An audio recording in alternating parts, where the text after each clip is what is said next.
membacakan 2 kalimat syahadat sampai ngantri. Nah, di situ ceritanya. Jadi Karawang itu yang paling pertama, pesantrennya paling jadulan dan muridnya paling banyak beribu-ribu. Itulah Syekh Puro. Nah, singkat cerita, akhirnya rakyatnya pada masuk agama Islam, pada patuh, rukun runtut, bersama-sama, tetangganya nggak pernah benteng cewek. Cerita lanjut. Ya. Pada saat itu Ki Dumajan Jati sudah punya anak, mantunya Ki Surawijaya, yaitu punya anak wadon, namanya yaitu Subang Larang. Anaknya Syekh Ki Dumajan Jati yang dari negara Baghdad punya anak perempuan dikasih nama Subang Larang.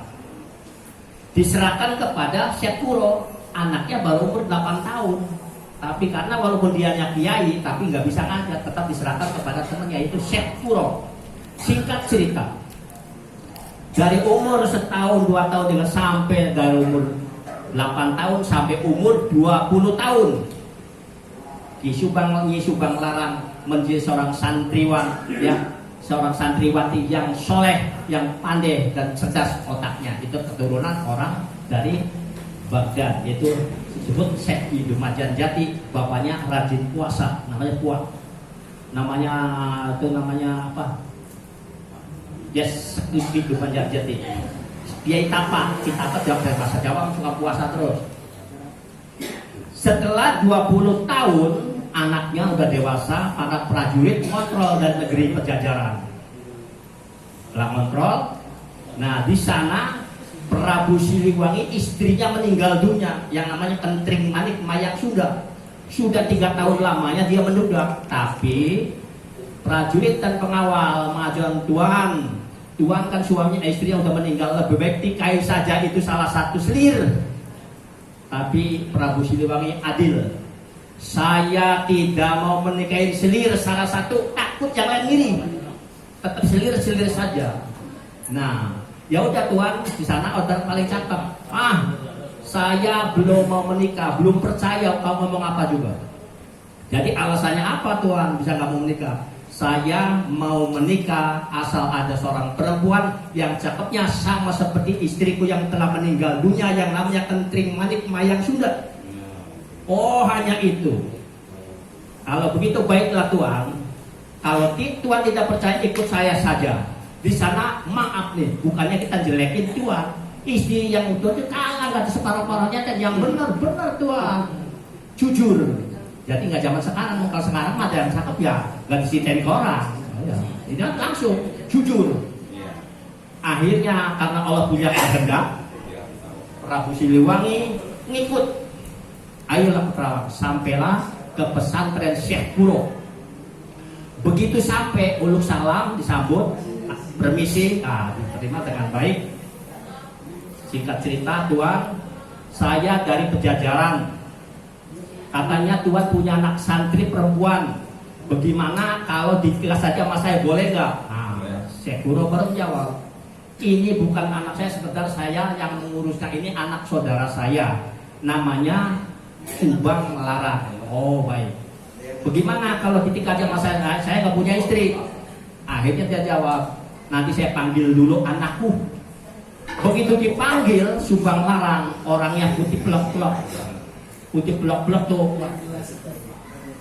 Begitu dia bawa minuman, baru lihat jidatnya saja, baru lihat jidat sama telapak tangan, hampir pisah itu Prabu Siliwangi, saking cantiknya. Ya anak kesayangan Allah, agama Islam sudah dapat sama Allah, auranya juga udah melebihi kayak apa, sampai hampir pingsan, baru lihat jidat. Ya kalau dia tamu kan otomatis mukanya kelihatan, tangannya kelihatan. Akhirnya nggak banyak kita. Tuhan sekarang begini, sampai buka rahasia ya. Tadi mah nggak pakai pakaian raja. Saya Raja Pajajaran yang bernama Prabu Siliwangi, istriku sudah meninggal dunia, saya akan mau nikah anak Tuhan. Sekarang begini, saya panggil. Neng kadio, bayi bahasa Jawa. Kadio, ayah naon, mama. Ini Prabu Siliwangi mau ngelamar kamu nerima enggak? kalau ditika. Saya mau ditika sama Tuan, tapi ada permintaan. Apa permintaannya? Asal jangan minta bintang sama bulan. Gitu. Tidak Tuan. Permintaan abdi, permintaan saya hanya minta kalung lintang dederetan tersebut lintang sakti. Apa kalung lintang dederetan? Nanti Tuan akan tahu sendiri. Adanya di tanah suci Mekah. Adanya di tanah suci Mekah. Baiklah kalau begitu dia minta izin, singkat cerita saja, tak bisa terlalu tampil ini. Baiklah, akhirnya diizinkan sama kiainya, diizinkan sama perempuannya. Nah, kata pun nanti gak bakal ketemu di sana karena istrinya itu udah orang yang soleh, udah tahu, udah bisa melihat alam-alam kesana itu. Subang larang gitu. Begitu dia mau terbang baca doa, hong bali hong, kodok bangkong pada nongkrong dalam paribasanya. Akhirnya dia terbang. Beberapa saat sampailah di Kabaitullah, sampai di depan Kabaitullah. Tuh. Jadi agama Buddha pakainya hong bali hong, langsung sampai. Begitu sampai di sana ada orang yang memakai jubah putih sambil megang tongkat dan saya memegang tasbih. Lalu permisi, bahasa mungkin sama-sama saling mengerti masalah bahasa. Akhirnya maaf Tuan, saya dari Jawa, pengen ketemu, pengen bertanya di mana yang adanya kalung bintang dederetan. Oh gitu. Tuan dari mana? Saya dari negeri Jawa. Saya seorang raja namanya Prabu Siliwangi. Saya akan menikahi seorang perempuan yang keturunannya dari negeri Baghdad, yang nama Subang Larang, bapaknya Syekh Kidumajan Jati. Oh iya, dia tahu. Syekh Kidumajan Jati itu memang udah serupun sama dia, tahu. Nah, sekarang begini. Kalau saudara pengen kalung bintang dederetan, ya ini. Apa itu? Ternyata tasbih. Tasbih ini kalau kita tasbih, kalau kita yang megang belegedeg, kalau hitam-hitam aja. Tapi karena yang memegang orangnya suci, buat menuju Allah yang maha suci, yang di kalimatnya sudah suci. Tadi subhanallah walhamdulillah wala ilaha illallah. Jadi itu tasbih bercahaya bagaikan inten berlian kesorot anak matahari pada jam 9 pagi. Jadi gimana Tuan? Baiklah, kalau kamu perlu kalung bintang ini permintaan calon istri kamu, kamu harus jadi orang muslim dulu. Ngapain jadi orang muslim? Orang sudah sakti mandraguna kok. Saya dari negeri Jawa kemudian naik kapal laut, saya terbang sampai dia. Tapi syaratnya harus beragama Islam. Tetap dia tuntut. Gak usah Tuan, ya udah kalau maksa saya kasih. Nih bawa. Begitu dikasihkan tasbihnya, dipegang sama Prabu Siliwangi, dia membaca mantra lagi hong bali hong kodok bangkong pada nongkrong. 5 meter tingginya jatuh, betul. Sekali. Baca lagi 3 meter ketepluk. Sampai 1 meter nggak bisa daya. Bagaimana Tuan? Aduh ampun Tuanku. Saya kira agamaku yang paling sakti ternyata benar kalah masih agama Islam. Jadi sekarang saya tunduk, saya patuh dan saya ikhlas menjadi orang Islam. Tolong diajarin Tuan, sampai ngebet pengen diajarin. Syaratnya kalau bawa ini harus belajar ngaji dulu, belajar sholat, segala macamnya, diajar, digembleng dulu. Mungkin sanggup selama 3 bulan, sanggup yang penting kita bisa nikah sama si Subang Larang. Itulah. Jadi kalau orang sudah jatuh cinta apapun juga, sampai malam pun jadi tunggu. Jadi setiap malam belajar, jadi sampai sunat juga dia. Sunatnya gampang, diputar aja sih, langsung hilang. Jadi begini, pegang saja, langsung masuk suci. Itu namanya Allah punya kuasa. Akhirnya begitu diajar sholat sudah pinter selama 3 bulan digembleng, akhirnya permisilah kepada Tuan yang memegang tasbih. Mohon izin Tuanku kalau memang aku sudah diizinkan untuk pulang ke negeri Jawa, tolong doakan kami supaya jadi orang yang soleh dan anak keturunan saya juga menjadi orang yang soleh dan soleha. Tuh, benar Prabu Siliwangi yang soleh dan soleha. Jadi izinkanlah Pak. Terus gimana? Jangan baca hong, sekarang bacanya salah, harus baca bismillah. Jadi baca bismillahirrahmanirrahim. Sampai di negeri Kerawang. Begitu sampai singkat cerita langsung ditikain karena orang tuanya udah ngumpul. kumpul tuh. Langsung ditikam, singkat cerita, Subang Larang langsung dibawa ke negeri Pejajaran, adanya di Jawa Barat, entah letaknya apakah di Bogor atau di Bandung, yang penting di Jawa Barat. Tuh. Lama hidup rukun bahagia karena bapaknya juga seorang yang udah soleha, walaupun dulu Buddha, sekarang jadi orang Muslim, patuh dan taat selama 22 tahun jadi seorang Muslim. Dan ibu Subang Larang karena sepuh, tapi anaknya sudah dia gembleng tentang agama Islam, sudah menjadi anak yang soleh dan soleh, apa yang dipindahkan dikabulkan oleh Allah. Anaknya dua, Prabu Siliwangi anaknya dua. Yang pertama anaknya Walang Sungsang waktu kecil, waktu anak-anak Kian Santang, waktu remaja namanya Pangeran Cakabruwana, setelah dewasa punya anak cucu menjadi Mbah Kuwu Saka. Itu satu orang namanya empat karena dari titel gelar-gelar. Setelah 20 tahun menjadi seorang Muslim dan Prabu Siliwangi menjabat menjadi raja, jumlahnya sebanyak 39 tahun, jadi berkuasa di negeri Pejajaran. Setelah dewasa, anak-anak udah dewasa, anak yang soleh dan soleh, ibunya Subang Larang meninggal dunia. Setelah meninggal dunia beberapa bulan, beberapa tahun lamanya, si Prabu Siliwangi murtad lagi. Prabu Siliwangi murtad lagi karena nggak ada yang dampingi.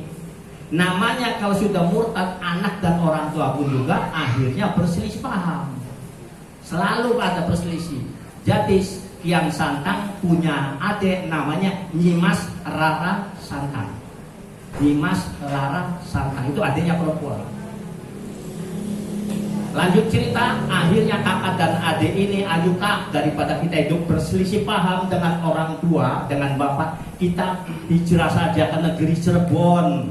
Di sana kakek-kakek saya yang udah ketahuan, yang ilmunya tetap dilihat, sedangkan bapak saya kan sudah murtad begini. Baiklah, kalau jadi dia alasan ke bapaknya, Pak, saya pamit dulu, saya pengen jalan ke orang tua, ke kakek-kakek saya. Baiklah kalau begitu. Dia diizinkan, akhirnya pulang. Si Kian Santang ini sudah punya istri, namanya Nyi Endang Gelis. Kian Santang punya istri, namanya Nyi Endang Gelis, sudah hamil 3 bulan. Lalu dibawa ke Cirebon sambil ngayang, sambil berjalan. Cuman jalannya orang dulu sama sekarang beda. Kalau orang dulu anak suci, anggap orang suci, atau terserah bukan ini. Kalau saya 1 leka, dia udah bisa 10 leka karena ada yang bawa. Allah punya kehendak. Akhirnya begitu sampai di negeri Cirebon, diterimalah sama kakeknya, sama wah segala dengan baik. Nah, digembleng lagi ilmunya. Setelah ilmunya udah lebih mantap lagi, dia diperintahkan oleh Syekh Maulana Datul Kafi yang ada di Gunung Sembung, sebelahnya Gunung Jati. Neng, Jang, kamu harus menunaikan ibadah haji ke tanah suci Mekah karena sudah waktunya. Punggung masih dikasih gagah, masih dikasih kuat. Baiklah. Bagaimana, Mama? Istri saya kan lagi hamil 3 bulan, masalah sih tanggung jawab nanti banyak keluarga. Yang penting kewajiban untuk menunaikan ibadah haji bersama adik kamu. Akhirnya dia dua-duanya menunaikan ibadah haji ikut bersama orang tukang dagang. Yang orang-orang kapalnya itu di situ di pelabuhan yang paling besar di atas seluruh Jawa Barat. Jadi naik kapal bersama pedagang. Singkat cerita sampai di tanah suci Mekah. Sudah menunaikan ibadah haji. Cuman pesannya begini, kamu kalau sudah menunaikan ibadah haji jangan langsung pulang. Carilah ke negeri kota Ismailiyah. Di sana ada saudara bapak namanya Syekh Bayanila. Tuh, jadi diperintahkan habis selesai ibadah haji jangan langsung pulang. Carilah orang yang namanya Syekh Bayanila, itulah masih saudara bapak juga. Akhirnya singkat cerita, dia begitu selesai meninggal ibadah haji, baru keluar dari Kabaitullah, dia baru pamitan. Tiba-tiba ada orang yang berdiri. Dia dari mana? Dari ini. Akhirnya nanya, Pak, saya dari negeri Jawa tapi ada amanat dari kakek saya untuk menemui seorang ulama besar yang nama Syekh Bayanila, di mana adanya. Alhamdulillah. Allah punya hendak, jadi akhirnya itu muridnya juga. Akhirnya kalau begitu, ayolah kita bersama-sama kita mulai guru saya. Dari situlah kemudahan segala apa tuh dikabulkan oleh Allah. Jadi kemudahan. Akhirnya yang dua orang ini, yang Santang sama Mas Halal Santang, dibawalah sampai ke pesantren atau ke tempatnya Syekh Bayanila. Setelah sampai diterima dengan baik, ilmunya ditambahin lagi, digembleng lagi. Nah, ada lagi seorang yang gagah perkasa yang namanya Syarif Abdullah. Dia juga istrinya sama meninggal dunia.